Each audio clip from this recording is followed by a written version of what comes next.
What we're diving into today is this really high-stakes legal battle happening out in Idaho. Now, on the surface, it's just about a house, but when you start digging, you realize it's a story about one homeowner taking on a huge multi-state network. And it raises this massive question: can the justice system itself be used as a weapon? So let's get into how a fight over a single property could end up challenging the very idea of a fair fight. In this quote right here from the homeowner, Jeremy Bass pretty much says it all. He is not pulling any punches. He's not just saying a mistake happened. No, he's flat out accusing the other side of running a deliberate scheme and then using the court's own rules like a shield to get away with it. So right out of the gate, you know this is going to be a David versus Goliath story. So here's our roadmap for this. First, we'll cover the homeowner's stand. You'll meet the guy at the center of this. Then we'll look at what he calls the foreclosure machine. After that, we'll get into the procedural trap that turned the whole case on its head. We'll see how it became about possession over truth, and finally, we'll zoom out and tackle the big question this all raises about equal justice. Okay, let's start with the man himself, Jeremy Bass. He's an Idaho homeowner, and he's staring down the loss of his home, a property worth about $500,000, in what he is absolutely convinced was a rigged foreclosure. This table really gets to the heart of it.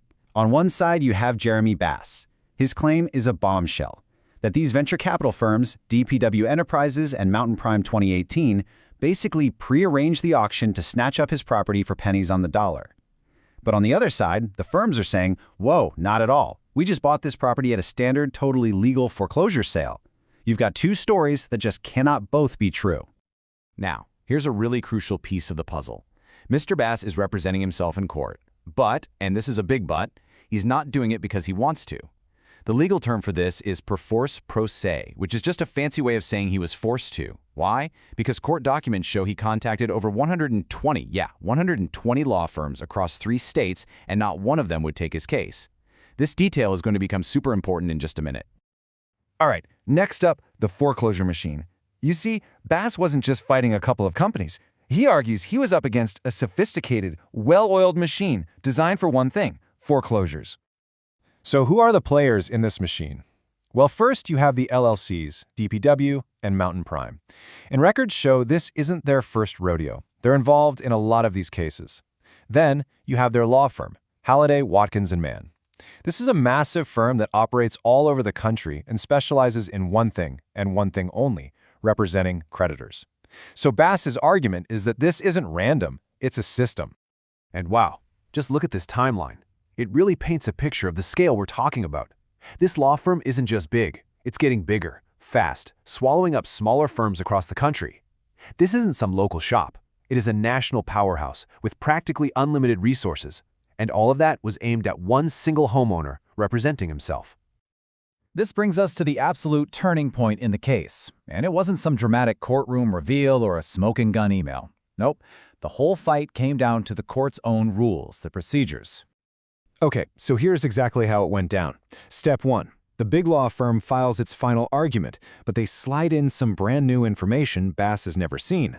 Step 2. Bass, naturally, sees this and scrambles to file a response to address these new points. And then step 3, the court comes back with a ruling and just refuses to even look at what Bass filed. And here are the court's actual words. The judge basically said, look, rules are rules. There's no such thing as a reply to a reply. So because Bass filed his papers after the other side's final word, his filing was thrown out on a technicality. And just like that, the evidence he said proved auction rigging was completely shut out, never even considered. And remember we talked about him being forced to represent himself? This is where that comes back to bite him hard. As one legal scholar put it, this is a classic procedural trap. A savvy lawyer can drop in new information at the very last second, knowing a regular person will feel like they have to respond. And when they do, boom, they've walked right into a trap and their response gets tossed.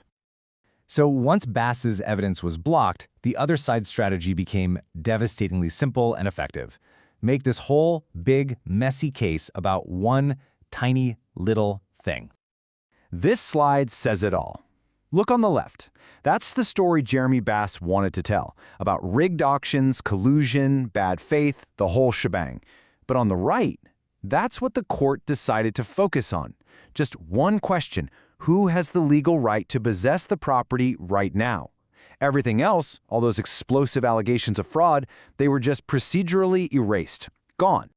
And it gets even more intense. The court didn't just ignore his claims of fraud, it called them frivolous. Now that's a big deal, because according to Bass's own filings, there's a history of cases in Idaho that basically say when fraud is alleged, you have to look at the bigger picture. You can't just sweep it under the rug. But in this case, that's not what happened. Bass himself asks this really potent question in his filings. He's basically saying, wait a second, so if someone gets a deed, that piece of paper is so powerful that we can't even ask if they got it by cheating? That can't be a reasonable way for the system to work. It's this core idea that the rules of the game have become more important than whether the game was played fair and square. So let's zoom out for a second, because this one story about one homeowner in Idaho really blows the doors off some much bigger questions about our whole legal system, especially for people who can't just write a blank check for a lawyer. And if you need one number that drives that whole point home, here it is, over 120. That is how many law firms Jeremy Bass contacted, trying to get help. His situation wasn't a failure of effort on his part. It just shines a massive spotlight on a systemic barrier that makes it feel nearly impossible for an average person to fight back against a powerful, well-funded opponent. And that's really the heart of the matter. As one researcher on judicial ethics pointed out, this isn't just about who wins or loses one lawsuit. It's about what it does to public trust. When people see a system where it looks like the rules can be used to shut people up and where having a lawyer matters more than the actual facts, it makes you wonder if equal justice is a real thing at all. And that leaves us with this final critical question, doesn't it? The story of Jeremy Bass puts this dilemma right in our faces.